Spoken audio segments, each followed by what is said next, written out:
శ్రీ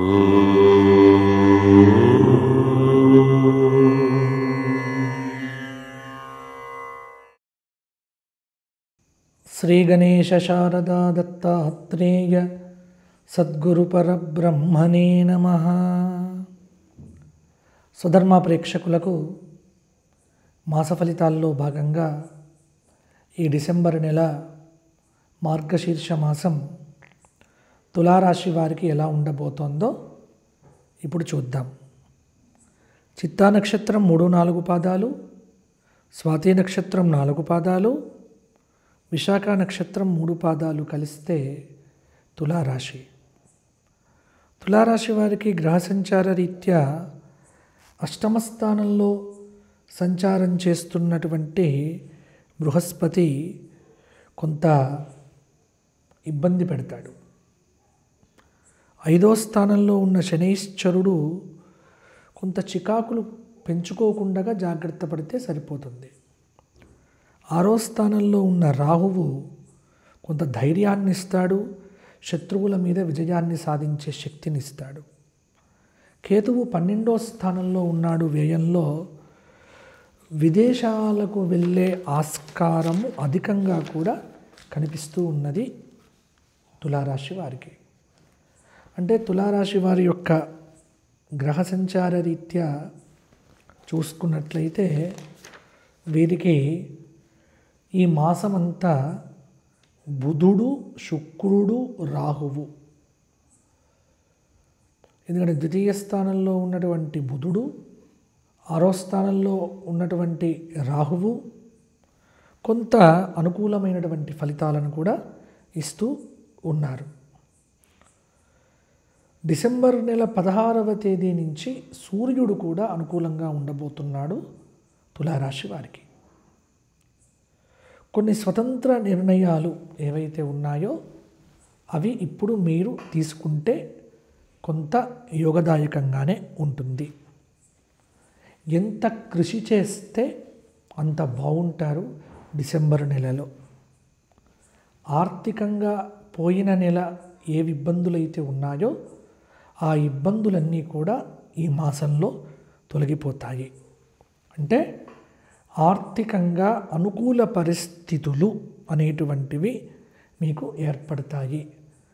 భవిష్యత్ కార్యాచరణ ఏదైతే ఉంటుందో అనుకూలంగానే ఉంది. మీ పనితీరుకు తగిన గుర్తింపు అయితే లభిస్తుంది. ఉద్యోగపరంగా పదోన్నతులు, బదిలీలు వంటివి కూడా ఉండవచ్చు. బంధుమిత్రుల యొక్క సహాయ సహకారాలతో క్లిష్టమైన పనులను అవలీలగా పూర్తి చేస్తారు. గతంలో వాయిదా పడినటువంటి పనులు కూడా ఈ మాసం చివరలో మొదలు పెట్టవచ్చు. ఎంతో కాలంగా ఎదురు చూస్తున్న శుభవార్తలైతే ఈ మాసంలో చాలా వరకు వినే ఆస్కారం కూడా ఉంది. ఆస్తి వ్యవహారాలకు సంబంధించిన మౌనం మాత్రం మంచిది కాదు. కొంత చిన్న చిన్న పెట్టుబడులు నష్టపోయే అవకాశం ఉన్నప్పటికీ కూడా మీరు ఎవరికైతే అప్పిచ్చారో వారి దగ్గర మాత్రం డబ్బులు వసూలు చేసుకోవటానికి ఈ మాసం చాలా అనుకూలంగా ఉంది. వ్యాపారపరంగా చేపట్టిన వ్యవహారాలన్నీ కూడా సాఫీగానే పూర్తి చేస్తారు. మిత్రుల నుంచి ఆహ్వానం కొంత ఆనందాన్ని కూడా కలిగింపజేస్తుంది. భూములు, వాహనాలు, ఇల్లు కొనుగోలు చేయటానికి కూడా తులారాశి వారికి ఇది అనుకూలమైనటువంటి సమయము. ఉద్యోగపరంగా ఉన్నతాధికారుల యొక్క ప్రశంసలు కూడా అందుకుంటారు. ఆర్థిక పరంగా పర్వాలేదు. ఉత్సాహంతో ఎంత పని చేస్తే అంత బాగుంటుంది. ఉత్తర ప్రత్యుత్తరాలకు ఈ మాసం అనుకూలంగా ఉంది. అలాగే సోదరులతో మైత్రి ప్రయత్నములు ఫలిస్తాయి. శత్రువుల మీద విజయాన్ని సాధిస్తారు. అలాగే కొంత మొహమాటాలతో లేనిపోని ఇబ్బందులు తెచ్చుకోవద్దు. కొన్ని పరిస్థితులు మిమ్మల్ని నిరుత్సాహపరిచినప్పటికీ కూడా ఎక్కువ శాతము మిమ్మల్ని మీరు నమ్మి ముందుకు వెళ్తే బాగుంటుంది. అనవసరమైన విషయముల యందు వాగ్వివాదాలు పెట్టుకోవద్దు. వాదోపవాదాలు అస్సలు వద్దు. కొన్ని అనవసర ప్రయాణాలు కూడా చేయవలసి రావచ్చు. ఎవ్వరికీ కూడా మాట ఇవ్వకండి. మాట ఇవ్వడం ద్వారా మిమ్మల్ని మీరు ఇబ్బంది పెట్టుకున్నట్టు అవుతుంది. ఉద్యోగపరంగా పని ఒత్తిళ్లు కూడా తొలగుతాయి.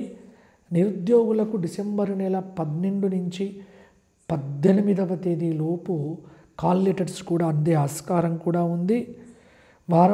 ఈ డిసెంబర్ నెల మొదటి వారంలో కొంత ధనవ్యయ సూచన కనిపిస్తూ ఉన్నది. ఆరోగ్యాన్ని నిర్లక్ష్యం చేస్తే మాత్రం ఇబ్బంది పడతారు. అవివాహిత స్త్రీ పురుషులకు కూడా వివాహాది యోగములకు ఈ మాసం చాలా అనుకూలంగానే ఉంది. ఇక తులారాశి వారికి అదృష్టయోగం అనేది 68% ఉంది ఈ డిసెంబర్ నెలలో. అంటే గత మాసం కంటే కూడా కొంత అనుకూలంగానే ఉంది. కాబట్టి మంచి మంచి పనులను ఈ మాసంలో పూర్తి చేసే ప్రయత్నం చేయండి. కాన్ఫిడెంట్గా ఉండండి. కష్టాలు తీరబోతున్నాయి. మంచి రోజులు రాబోతూ ఉన్నాయి. దైవారాధన చేయండి. 4 శనివారాలు, 4 మంగళవారాలు హనుమతి దేవాలయంలో 12 సార్లు హనుమాన్ చాలీసా పారాయణం చేసి హనుమంతుల వారికి అరటి పండ్లు నైవేద్యం పెట్టి అది పంచిపెట్టండి. శివాలయంలో ప్రదోషకాలంలో అభిషేకం చేయించుకోండి. ప్రతిరోజు 12 జ్యోతిర్లింగ స్తోత్ర పారాయణం చేయండి. ఇంట్లో దీపారాధన చేసి ఒక బిల్వదళాన్ని శివుడికి సమర్పణం చేస్తే ఆర్థికపరమైన ఇబ్బందులు కూడా తొలగిపోతాయి. వారంలో ఏదైనా ఒకరోజు గోక్షేత్రంలో గోవులకు గడ్డిని మీ చేత పెడితే కూడా కొంత అనుకూలత ఉంటుంది. పితృదేవత అనుగ్రహం కోసం కూడా పక్షులకు ఆహారాన్ని సమకూరిస్తే సరిపోతుంది.